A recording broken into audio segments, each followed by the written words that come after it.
why do I come from a family of women with big ass titties and I got these small bazongas? Hello, remember me? It's okay if you don't. It's been about, I don't know, 4 years. So I'm just gonna save you all the sob story. I'm gonna save you all the explanation. Yes, my cat needs to be the center of attention. And I'm just gonna jump right into this Q&A, because why waste any more time? So a question I get a lot is, how did I learn to be confident with my tummy? And this is kind of a difficult question to answer because I view confidence as something that's not necessarily constant. Like, you don't just feel it once and then you feel it forever. It's something that you have to continuously work on. And I just know for me, it's just difficult. I don't know, like, something that really helped me with learning to like my tummy more, at least, is just showing it off more, if that makes sense. Because I feel like before maybe like this past summer, like summer 2020, I hid my stomach so much and I never really looked at it in the mirror. Like, it was just something that, like, if I was taking a shower, like, I just didn't look down at it. If I was looking in the mirror, I always made sure that I was covering it. And so I just never really knew exactly what it looked like. And that just kind of formed this like stigma around it, if you will. And it made it like this thing on my body that I should be scared of and that I should just not look in the eye of. So eventually I was like, why am I doing that? Like, why the fuck am I doing that? It's my body. And so then I just started showing it off more and like looking at it more. And I was like, it's not that bad. Like, it's just a tummy. I mean, of course, I could get more nuanced with my response and talk about how we live in a fat-phobic capitalist society that constantly markets all these products and services to us so we can achieve this very rigid and very specific beauty standard. And it's just kind of like, why? Like, one day I was just like, why? Who cares? Like, who profits from me feeling this way? Who profits from me not liking my body or an aspect of my body? And it's not me. I don't know, I just kind of got to the point where I'm like, why do I dislike this aspect of my body? Like, is it because like corporations told me that I should feel that way? Is it because the media, the fashion industry, the beauty industry, whatever, told me I should feel that way? Is it because some dude bro on Instagram doesn't like the way I look? I don't really give a shit what men think. So what's important is how I think about my body. I know this is such a cheesy take, but like, the other day I was watching this Vogue video of Bella Hadid, and there were a bunch of people in the comments that were talking negatively about her looks and her body. And these people are literal supermodels. Like, they're supermodels. Like, they're what people strive to be, and there's still people that hate the way they look. And I guess something that clicked in my brain was just that, like, I'm never gonna satisfy everybody. Like, it's just impossible for everyone to like me. And also, I really don't care if everyone likes me or if everyone especially finds me attractive. Like, we don't live to please other people and to bring pleasure to other people. So, like, why bother? Like, what's the point of even trying? Just focus on yourself, I guess. I don't know. At least that's what I said to myself. I was like, I don't really care how other people perceive my body or what other people think about how my tummy looks. Like, yeah, it's got a line down it. I'll insert pictures. Like, yeah, it's got a line down the middle and it kind of folds and it's not flat and there's stretch marks, but why does that automatically make it worse than a flat stomach? And it doesn't. Like, why? Because some dude fucking 30 years ago decided that everyone should have a flat stomach? I don't really care. I don't know. Like, my stomach's here. It's been here my entire life. And it'll probably stay here. And good for her. A kind of follow-up to my previous question is, how do you deal with negative comments about your body? I could easily say that I don't care what other people think of me, but I'm also a human being. So, you know, sometimes you have those days where you get the wrong comment at the wrong time, and it does take a toll on you.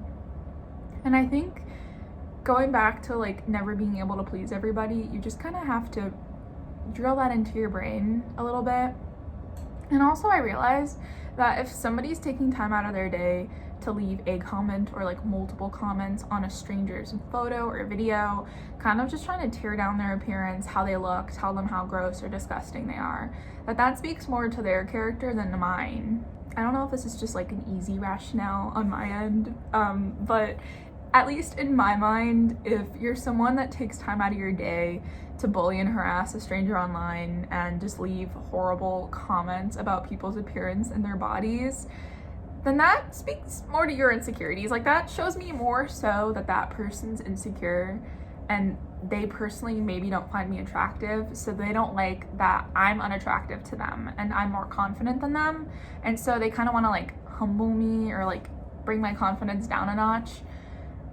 And I don't know how I personally deal with negative comments. Sometimes I feel like responding to them, which I'm sure some of you have seen my responses to them, like on TikTok and everything. And most of the time I just block them and delete them, because it's like, why even waste your breath? Why waste your energy talking to someone who just so adamantly dislikes you and like comes at you with so much negativity? I'm scared of having sex because I feel like the person I'm with will judge me. I 100% understand how you feel, because this is quite literally how I felt a majority of my life. While my other friends were dating and like having sex for the first time, like I had never even held a guy's hand, I had never kissed a dude, I had never gone on a date, like nobody ever showed interest in me. So I just thought like, oh, I'm never gonna have sex, huh? And also I was scared too. Like, I just didn't want someone looking at my body. Like, no matter what you look like or how much you weigh, being naked with someone is a very vulnerable experience. So then add on the fact that you've been told your entire life that your body isn't like up to society standards and that your body is somehow bad or wrong, and that just adds so much to that vulnerability and that fear of being naked with someone. I personally did not have sex until I was 20, and I'm currently 22, and 20 is by no means like a late age to have sex, but it feels late when you have friends that were having sex when they were like teenagers, and then you're like, oh, I'm a sophomore in college and like I still haven't done anything. Sex itself is an intimidating act when you've never done it before. And I don't know, I don't want to say it's normal to kind of be scared to show that part of yourself to someone. You see, this right here is what happens when you speak without thinking first. I just wanted to clarify and say that it is obviously very much normal to be scared to show yourself to someone during sex. I guess I just meant in my ideal world it wouldn't be as normal, but that's clearly not what I said here, so I apologize. But you're definitely not alone. And I think the important thing to take into account is your comfort levels and your readiness. And I know I've definitely had people pressure me into like having sex, and I just knew that I didn't want to do that. Like, I knew I wasn't comfortable with that, so I set firm boundaries and I just said no, like I'm not going to do that. And I just think it's about doing what makes you comfortable, because I know so often people are pressured into having sex, and that's by no means their fault. That's the person they were with's fault, because you should never pressure someone into sex. I feel like that goes without saying. But some people still need to learn that lesson. I think something that personally helped with me, because, you know, like I can only speak on my own personal experiences, is working on my confidence first. Like my own self-confidence, how I feel about myself, not how like other people's view me and like seeking validation from others, but just like how I feel in my own skin. And then also waiting until I was with someone that I felt comfortable with, because the person I first had sex with is my current boyfriend, and he didn't pressure me at all, and he was actually one of the first people to like never pressure me into doing that. And I don't know, one day I was just kind of ready. I was like, okay, let's do it. Like, I don't know. So I know this is kind of all over the place, but my biggest points are to work on your own self-confidence, and then also to go at your own pace and wait until you're comfortable, or you find someone you're comfortable doing with it, because I think when it's right, you'll just know in your gut that it's right. Hi, so I'm currently editing and I just wanted to add on to this and say basically what a lot of other people say, and it's that if you're with someone and they are judging you, then they're not someone you want to have sex with anyway. And I feel like often we project our insecurities onto other people to the point where like we automatically think they think what we're thinking about ourselves. Like they're like, oh, they think I'm disgusting, they think I'm gross, they don't like this body part because we don't like that body part. But often that's not the case, and those people are just probably thinking about how beautiful or how great you look to them and how they can't wait to have sex with you. I'm fat and I don't know how to allow myself to be loved. Are we all the same person? Because it's starting to feel like it. Seriously though, I know it's really difficult to allow yourself to be loved, and especially adding onto the fact that you're fat, and there's really not ever been any good representation of fat people, specifically women, in healthy, loving sexual relationships. And you're just kind of conditioned from a young age to believe that because of your size and your weight, that you're never gonna find someone who loves you, you're never gonna find someone that respects you, you're never gonna find someone that doesn't fetishize you or degrade you. And I know it's really easy for me to say this, and it doesn't necessarily help with how you're feeling, but none of that is fucking true. It's all bullshit. As far as allowing yourself to be loved, this is something that I also struggle with a lot.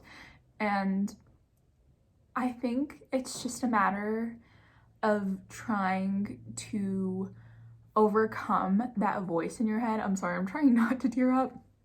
I'm trying to overcome that voice in your head that tells you that you're not good enough or that you're not worthy of love, and just accept that people around you love you. Like, it doesn't even necessarily have to be romantic love. Like, there's platonic love around you.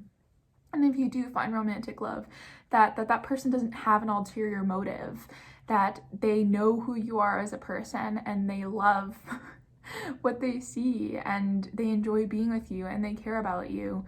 And sometimes you just need to let that happen. You know, does that make sense? I just know personally, sometimes I have a hard time like believing that my boyfriend loves me. And it's not because of anything he does or doesn't do. It's just because in my mind, I just always felt like I wouldn't ever be worthy of love. And now that I do have romantic love, I'm sorry that I'm talking slowly. There's someone outside my window and I'm thinking, but now that I am in love with someone, just that fear that like, they're not gonna always love me. Like, I'm gonna do something and fuck it up and they're not gonna want me anymore. But that's just my anxiety speaking and probably my past trauma. I don't know if this helps, but I know sometimes just knowing you're not alone and other people struggle with the same thing can be helpful and comforting. As far as learning how to accept love, I am clearly not the best person to ask, since it is something I also struggle with, but I think a good first step is just kind of shedding your fears about love, or at least trying to. I know it's really easy to say and really difficult to do, but just allowing yourself to be more vulnerable, and also learning that you are someone that's worthy of love. Because I feel like once you learn and actually believe that you're worthy of love, it makes it that much easier for you to accept being loved, because you're like, fuck yeah, this person loves me, like, look at me, I'm amazing. But yeah, I hope that made sense. And are you okay? My cat was sneezing? I can't speak. How do you deal with the expectation of women to have bigger boobs? Listen, as someone who has been on the spectrum of fat to chubby their entire life, this is absolutely something I've struggled with. People online love to point out that my boobs are small, some in a good way, some in a bad way. And I've always been kind of hyper aware of the fact that they are small. And I remember being younger and I'm like, why am I fat? And why do I come from a family of women with big ass titties and I got these small bazongas? I apologize that you had to hear me refer to boobs as bazongas. It's a joke that I say with my boyfriend and I let it slip, but we're just gonna laugh about it. We're gonna pretend it's a good time. I do realize a large portion of this video is just me saying to hell with expectations and beauty standards, but honestly, to hell with them, because who do they benefit? Do they benefit us? No, they just make us feel worse about ourselves most of the time. So just do you, and do what makes you feel good, do what makes you feel beautiful, and just fuck what everyone else thinks. Hi, it's editing me again. I just realized that a lot of the clips I filmed, I accidentally filmed in slow-mo. So that's great. And like, yeah, I could speed it up, but like, it doesn't sound right. So instead, I'm gonna give my spiel here. Basically, I was talking about how as I've gotten older, I realized that there's, for the most part, upsides to things. And so for me, an upside to having small boobs is that I don't really have to wear bras at all. Like, I never wear bras. I don't even own a bra. I hate bras. Like, they're so uncomfortable. And I just don't really have much that I need to support. So my favorite part of like not being busty or like having small boobs is that I don't have to wear bras ever, and I literally never do, and I just wear whatever crop tops I want. I also kind of talked about how for most of my life I felt like I couldn't be hot or sexy because I didn't have cleavage, which is clearly bullshit because honestly, sexy is a feeling. So as long as you feel sexy or you feel hot, then you are sexy and you are hot, and having big boobs or having small boobs or having no boobs doesn't change that. How do you get rid of stretch marks? I wasn't sure if I wanted to answer this question, but I'm gonna answer it because I get it a lot. I get a lot of DMs from people asking me how I faded my stretch marks, and I'll show you guys what they look like here, or why mine aren't red anymore. And to answer your questions is I do not try to get rid of my stretch marks. They just naturally faded. I've had them since I was like 9 or 10 years old, and of course they were bright red at first. I have stretch marks on my shoulder. I'm not sure if you can see them, but I started getting these when I was about 10 years old, and they were bright red, and I was really insecure about them because I was 10 years old and I was like, why do I have these really red marks on my skin that just further prove I'm different from everyone else and other people my age don't have that? But it's completely normal. It's just part of your skin stretching and growing, and I honestly don't do anything to get rid of them. They just naturally fade over time. So mine are more like iridescent looking or like silvery. But 10 years ago, they were really red. And I personally just don't try getting rid of them. And I can't tell everyone else what to do. But I just wanted to answer that because I know a lot of people assume that like I've put products on it, or I've had people DM me telling me how to get rid of them. And they're not something I want to get rid of. I think they're really cool looking and they really don't bother me or like affect me in any way. And if anything, I think they're really cool because other people see my stretch marks. Oh God, excuse me. Let's pretend that didn't happen. If anything, I think they're cool because other people see my stretch marks and they're like, oh my God, like I also have stretch marks on my shoulders and I've never seen that before. Or I also have stretch marks like all over my tummy and I've never seen that before. So I love that like we have that in common, and that just makes me feel great because I don't know, there's just something exciting about seeing somebody with features that you thought only you had. But you're not the only one, and especially when other people enjoy those features when it's something that you've been self-conscious about for a long time. So yeah, long story short, stretch marks are cool. I don't try to get rid of them. How do I accept my body after gaining weight? This is a really good and relevant question. I know people deal with weight loss all the time, but I also know it's been especially prevalent during the pandemic, dealing with COVID and quarantine and everything, and just stress of everyday life and how much more horrible everything's been. And even during this traumatic time, there's a lot of pressure on people to lose weight because we live in a fatphobic ass society. And I know personally, like I've gained weight, and sometimes we beat ourselves up about it because we're embedded with the idea from a young age that losing weight is good and gaining weight is bad. And there's no magical remedy to just automatically get rid of fat phobia or internalized fat phobia, but a really good starting point is to challenge why you think about weight the way you do. For instance, why do you view gaining weight as an inherently bad thing? Or why do you view losing weight as an inherently good thing? I also think something that's really important is just learning to be kinder to yourself and more understanding to yourself, and just kind of teaching yourself that weight fluctuates. That's normal. Sometimes people gain weight as they get older. You gain weight because you're stressed out. You gain weight because you eat more. Like, it's just a wide variety of things, and it's not always inherently bad or negative. And it doesn't mean that you've failed somehow. Something that helped me a lot, that Kelly Yu said, I'll link her YouTube channel down below, is that the world is changing so much, so how can we just expect our bodies to stay the same? Just kind of saying, you know, the world changes a lot and our bodies will change with it, and that's perfectly fine and that's normal, and it's not necessarily something that we should beat ourselves up over, even though it is definitely something we do beat ourselves up over. But, you know, it's a learning process. I genuinely do not know if anything I've said in this entire video has been actually helpful, but I'm just gonna hope for the best. And yeah, please feel free to comment any other questions you have down below. I'll try answering them either in the comments or in a future Q&A. You don't have to subscribe, it's okay. I mean, like, it'd be great if you did, but like, it's up to you. Anyway, I'm gonna go drink some coffee maybe, and also eat.